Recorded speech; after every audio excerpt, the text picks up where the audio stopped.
¿Alguna vez les ha pasado que están tensos porque esperan una respuesta o porque entran a un nuevo salón de clases y de pronto viene alguien relajado y les dice, tranquilo, deja que fluya? Esa frase se usa mucho, pero ¿sabemos realmente a qué se refieren? ¿Qué cosa es fluir y qué cosas fluyen? De hecho, esas cosas que fluyen están por todos lados, en un vaso de agua, en mi cuerpo, en el tuyo y también en el aire que respiramos. Nosotros estamos rodeados de fluidos y no solo eso, estamos hechos en 3/4 partes de fluidos. Aunque ojo, esa cifra varía de acuerdo a la edad. Lo cierto es que hay toda una ciencia detrás de esto. ¿Les gustaría saber más? Bueno, yo soy Diego y acompáñenme en este capítulo de Ciencia en Esencia.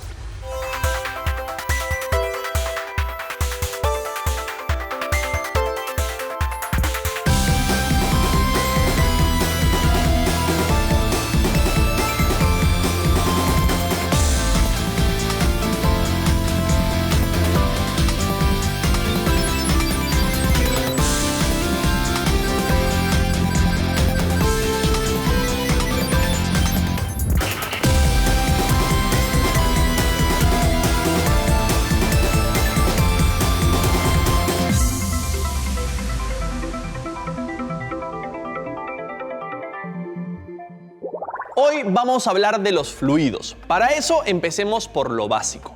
La palabra fluido viene del latín fluidus y se refiere a las sustancias que están en estado líquido y gaseoso.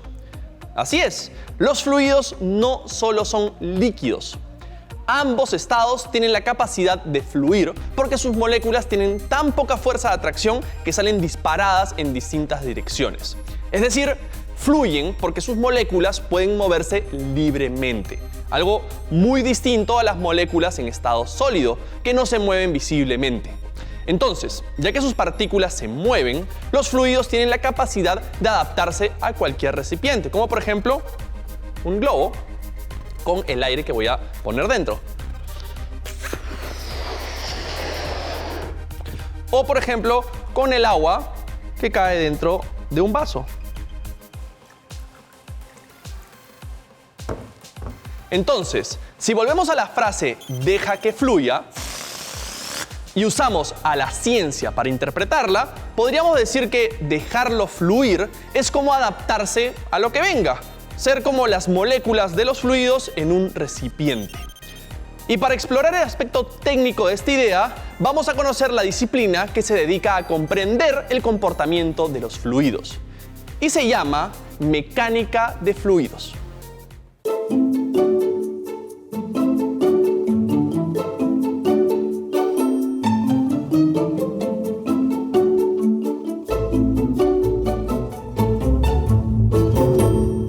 La historia de esta rama de la física trata de cómo el ser humano entendió el comportamiento de los fluidos y cómo desarrolló tecnologías para aprovecharlo. Por ejemplo, se han encontrado restos que prueban que en Mesopotamia, China, India, Babilonia y el antiguo Egipto ya se hacían estructuras de regadío. Es decir, que desde aquellos tiempos ya controlaban el agua para mejorar su calidad de vida. En el año 200 a.C., el griego Arquímedes de Siracusa descubrió un principio muy importante y de una forma muy casual. Cuenta la anécdota que el rey le encargó de descifrar si su corona de oro era verdadera o la habían reemplazado por una falsa. Arquímedes estaba estresado porque no encontraba una solución, así que se metió a su tina para relajarse y se dio cuenta de algo, que el nivel del agua subía cuando él entraba. En otras palabras, se dio cuenta que si sumergimos un cuerpo en el agua, este cuerpo experimentará un empuje vertical hacia arriba.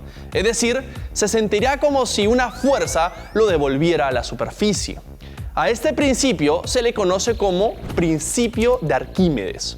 La ciencia siguió avanzando y en el siglo XV Leonardo da Vinci diseñó proyectos de submarinos, botes y máquinas hidráulicas que funcionaban según estos principios. Unos años después, Galileo Galilei demostró que la presión aumenta mientras estamos a un nivel más profundo del agua. Por último, Evangelista Torricelli, su discípulo, se hizo famoso por medir la presión atmosférica con un barómetro de mercurio. probando así que el aire también tenía peso, contrario a lo que la mayoría pensaba, incluso Galileo. Después de Torricelli vinieron otros como Pascal y Bernoulli que estudiaron la presión de los fluidos, y también Newton, cuyos estudios sobre la viscosidad se siguen aplicando hasta el día de hoy. Entonces, ahora que ya sabemos quién lo estudió, veamos qué sustancia cae dentro de la categoría de fluidos y cuál no. Y para eso, nada mejor que un especialista.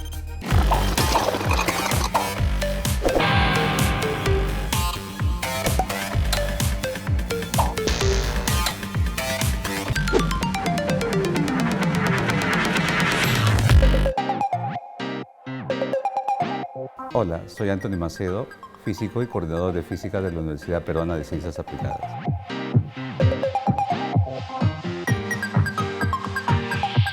Los fluidos tienen una característica común. Los gases y los líquidos no tienen una forma definida. Las principales características de los fluidos son, primero, que adoptan la forma del recipiente que los contiene. Una segunda característica es que las moléculas están muy separadas contra los sólidos que están muy cercanos.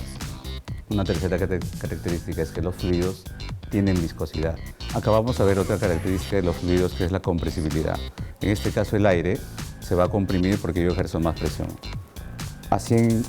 Con un volumen de 100 mililitros de aire, la presión es de 99 kilopascal. Con 90 mililitros de aire, la presión ahora es 107 kilopascal. En cambio, los líquidos no se comprimen. Entonces, en eso se parecen a los sólidos, ¿no? Son poco compresibles.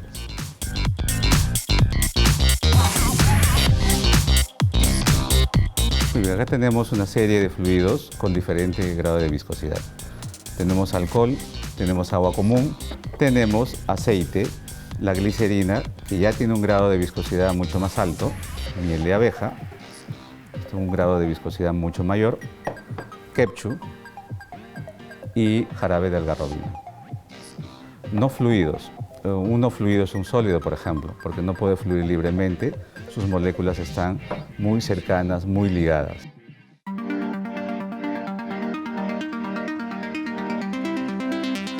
Un fluido newtoniano es aquel que tiene una viscosidad constante. Mientras no varíe la presión y la temperatura, su viscosidad debería mantenerse constante. Este fluido se mueve por capas. Notarán ustedes ahí las capas de fluido que hay. Eso significa que cuando hay movimiento de fluido, entre capa y capa surge fricción. Entonces la viscosidad es una medida de la fricción que tienen los fluidos viscosos.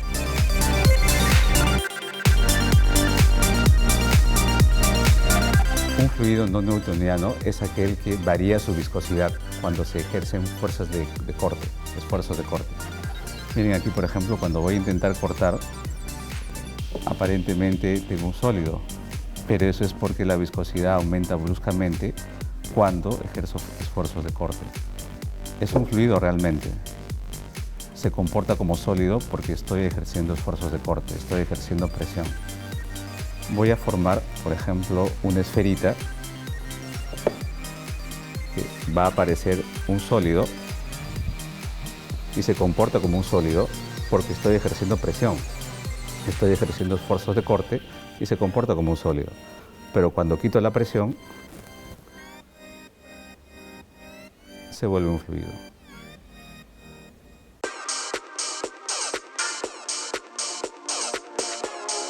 En esta probeta tenemos glicerina, que es un fluido viscoso.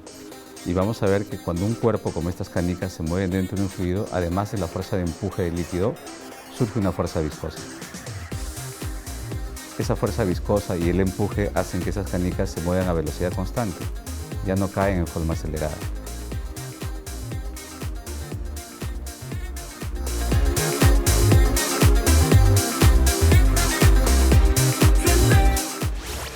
Según lo que dijo el especialista, lo que diferencia a un fluido newtoniano de uno no newtoniano es su viscosidad. Entonces, de acuerdo a lo explicado, la viscosidad es la propiedad de los fluidos que indica su mayor o menor resistencia a fluir libremente. Es decir, si algo tiene más resistencia a fluir, será más viscoso. Por ejemplo, hablemos del ketchup. Parece un fluido, ¿no? Pero para saber si es newtoniano o no, vamos a tener que hacer una prueba. Y para eso tengo ketchup. Si cada vez que abrimos el ketchup, el contenido sale con la misma facilidad, es decir, fluye, quizás sea newtoniano. Por otro lado, si cada vez que abrimos el envase tenemos que pelear para que el ketchup salga, podríamos estar frente a un fluido no newtoniano. Y esto sucede porque al promover el movimiento de las moléculas, hacemos que la viscosidad de un fluido disminuya. Es decir, ya que la viscosidad del ketchup puede variar, se trata de un fluido no newtoniano.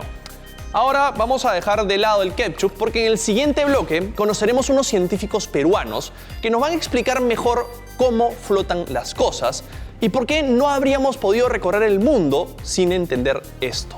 Ya volvemos.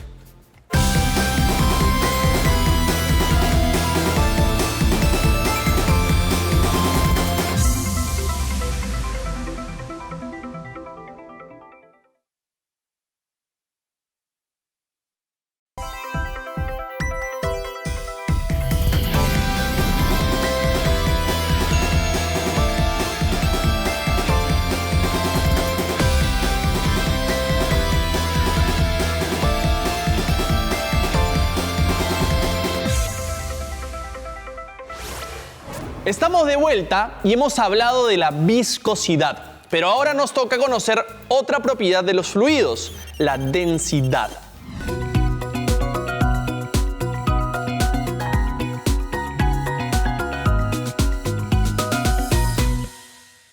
La densidad es la propiedad que nos permite medir la ligereza o la pesadez de una sustancia. Según la teoría, entre más masa tenga un cuerpo en un mismo volumen, mayor será su densidad. Por ejemplo, el agua y el aceite. Ambos son fluidos, pero tienen distinta densidad. Aquí tenemos el mismo volumen de ambos fluidos. Si los ponemos en un recipiente y los intentamos mezclar, no lo vamos a conseguir, pero vamos a hacer el experimento. Vamos a usar este recipiente y vamos a poner un poco de agua. Un poco más. Y un poco de aceite.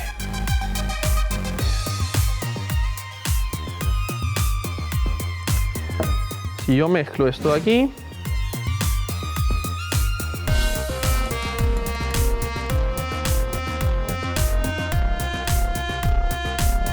vamos a poner un poco más de aceite. Bueno, como les dije al inicio, los fluidos no se mezclan. ¿Y saben por qué? Bueno, porque otra característica de los fluidos con diferente densidad es que no se pueden mezclar.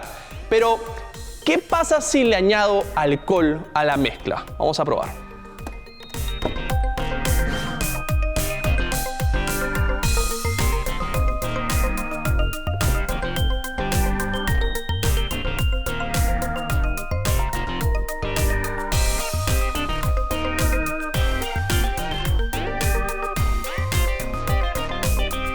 Como podemos ver, se ha dividido en 3 capas. La primera es el alcohol, la segunda el aceite y la tercera el agua. Y se deben preguntar por qué pasa esto. Bueno, porque de estos 3 elementos, el agua es la más pesada, tiene más densidad, el aceite menos y el alcohol mucho menos. Este mismo efecto sucede con los gases. Unos tienen más densidad que otros. Como por ejemplo, este caso. Tenemos un globo con oxígeno. Y ahora vamos a mostrarle un globo con helio, que tiene menos densidad que el oxígeno. Y miren lo que pasa. Ahora, este principio también se aplica en la navegación. ¿Les gustaría saber cómo? Bueno, vamos a ver.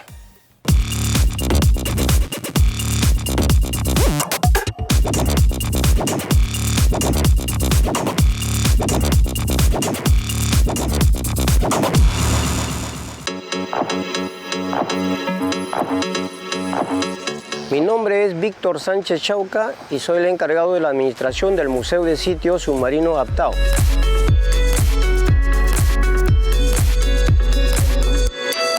Un submarino es una embarcación o nave diseñada y fabricada especialmente para que se deslice dentro del agua, en este caso dentro del mar.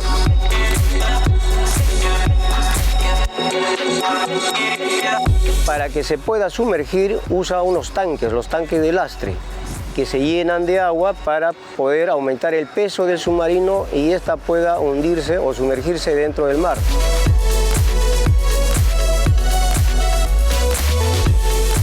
El principio de Arquímedes dice que todo cuerpo sumergido parcial o totalmente en un fluido estático soporta unas fuerzas que tienden a subirlo y al sumergirse desplaza fluido equivalente al peso de la masa de ese cuerpo.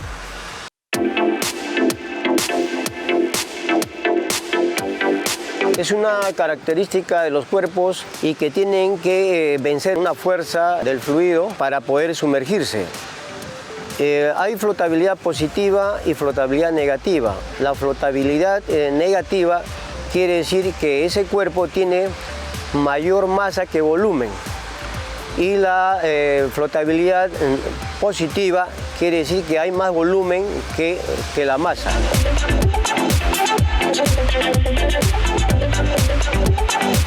Para hacer que un submarino se pueda sumergir, tenemos que primeramente poner el submarino en la condición de inmersión. Eso quiere decir preparar al submarino para que cuando nos den la orden de sumergirnos, pueda el submarino sumergirse sin ningún problema. Y esto quiere decir que al recibir esa orden, nosotros abrimos las evacuaciones de los tanques de lastre que en ese momento están llenos de aire.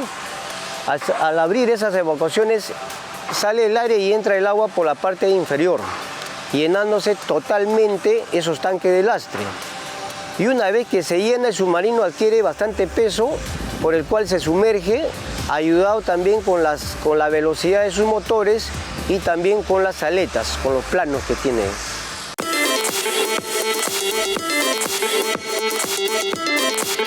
Un submarino puede resistir de acuerdo a su fabricación las profundidades que pueda decirnos el fabricante. Por ejemplo, en el caso del submarino adaptado, la presión de una profundidad de 200 metros o 600 pies.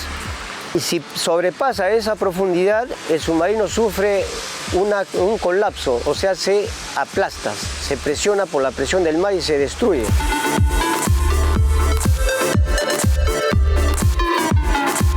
El submarino, para que se pueda desplazar dentro del agua, tiene sus motores, en este caso eléctricos, porque en superficie usa motores diésel, para poder tener velocidad dentro del mar.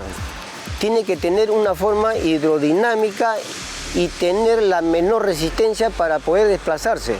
Y eso significa que tiene que tener la superficie lisa y no tener ninguna turbulencia por algún mecanismo que no tiene esa forma, o sea, la forma hidrodinámica. Tiene que ser la cubierta lisa, el casco liso.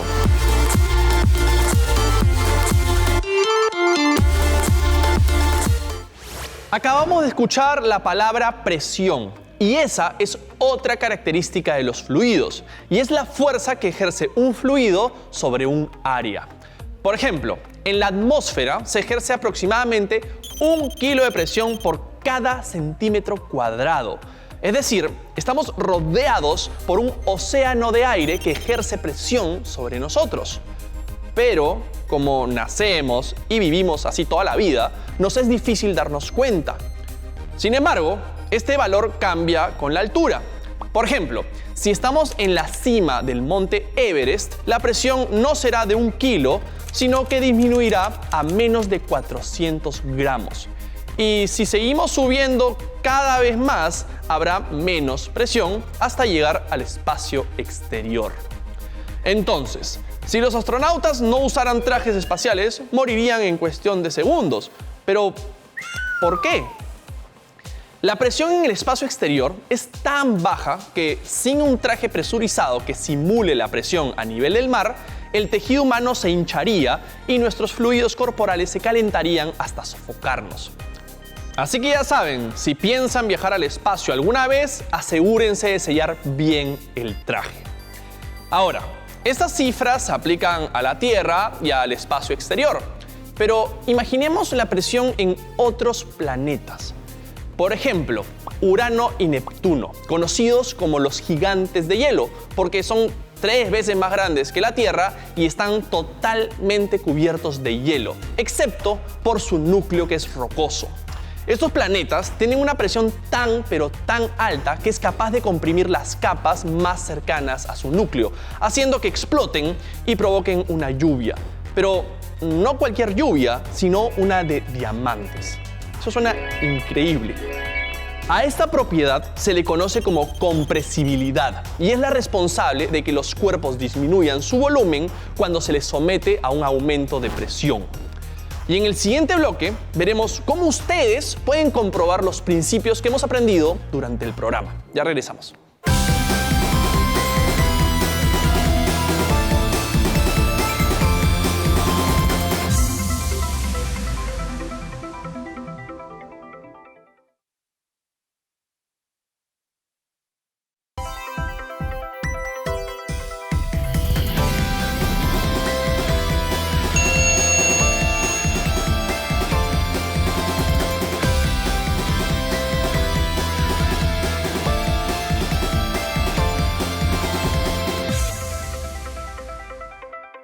Estamos de vuelta y hasta ahora hemos aprendido qué es un fluido y cuáles son sus propiedades y características. Conocimos también un poco de la historia de la mecánica de fluidos, cómo se hunden los submarinos y cómo la presión es distinta no solo en diferentes lugares de la Tierra, sino que en otras partes del universo. Entonces, pasemos al experimento de hoy. ¿Se acuerdan del principio de Arquímedes? Este principio es el que explica que los barcos no se hunden porque tienen una densidad menor que la del agua del mar. Y por eso, aunque estén hechos de metal y pesen un montón, comparados con todo el volumen del agua de los océanos, su densidad es poquísima. Si esto no les quedó muy claro, no se preocupen porque se me ocurrió un ejemplo que nos va a sacar las dudas. Hablaremos de la flotabilidad de un huevo. Para hacer nuestro experimento vamos a utilizar lo siguiente: 2 huevos, un vaso de agua fría, un vaso con agua caliente, tengan mucho cuidado, y 2 vasos con la misma cantidad de sal, y por último una cuchara. Y lo primero que vamos a hacer es colocar el huevo en el vaso con agua fría y vamos a ver qué pasa. Como pueden ver, el huevo se va al fondo del vaso, sin sorpresa alguna. Pero ¿por qué pasa esto? Lo que pasa es que el huevo tiene mayor densidad que el agua. Pero, vamos a sacar el huevo. ¿Qué pasa si ponemos sal en el agua?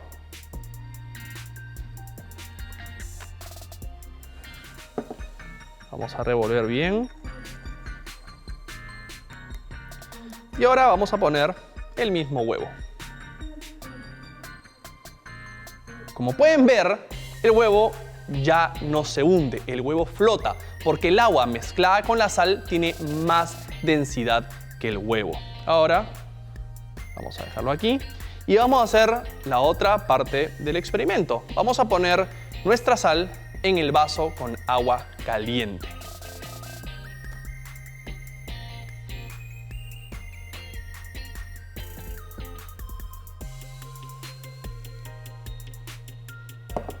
Y vamos a revolver también.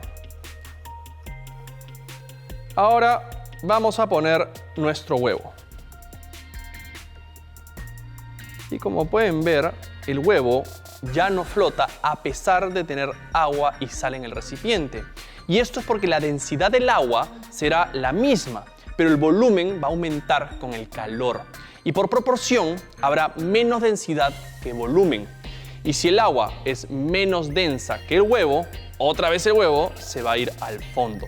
Pero si el agua se enfría, su volumen regresaría a la normalidad y otra vez su densidad sería mayor a la del huevo, haciendo que flote como nuestro vaso con agua fría. Y así acabamos de ver cómo la densidad de los fluidos y de los objetos interactúa de distintas formas según la masa o temperatura que tengan y alteran así la flotabilidad de un cuerpo, como en nuestro caso el huevo. Ya que el agua del mar es salada, algunos objetos pueden flotar ahí sin hacer mayor esfuerzo. Pero no nosotros, a menos que estemos nadando en el mar muerto, donde las aguas son tan saladas que los peces no pueden sobrevivir ahí. Lo que sí podemos hacer es flotar con mucha facilidad porque somos menos densos que esas aguas, igual que el huevo en nuestro vaso. En el capítulo de hoy hemos aprendido muchas cosas sobre los fluidos y la mecánica de fluidos. También hemos aprendido que la viscosidad, la presión, la densidad y la compresibilidad determinan el comportamiento de las distintas sustancias. Conocimos también por qué se hunden los submarinos, hasta por qué el ketchup siempre se demora en salir a menos que lo agitemos. Y todo explicado gracias a la ciencia de los fluidos. Por mi lado, creo que me gustaría visitar el Mar Muerto a ver qué tal se siente flotar ahí. Pero antes, hablar tanto de ketchup me ha dado hambre, así que me voy a preparar un sándwich bien denso. Nos vemos en el próximo capítulo de Ciencia en Esencia.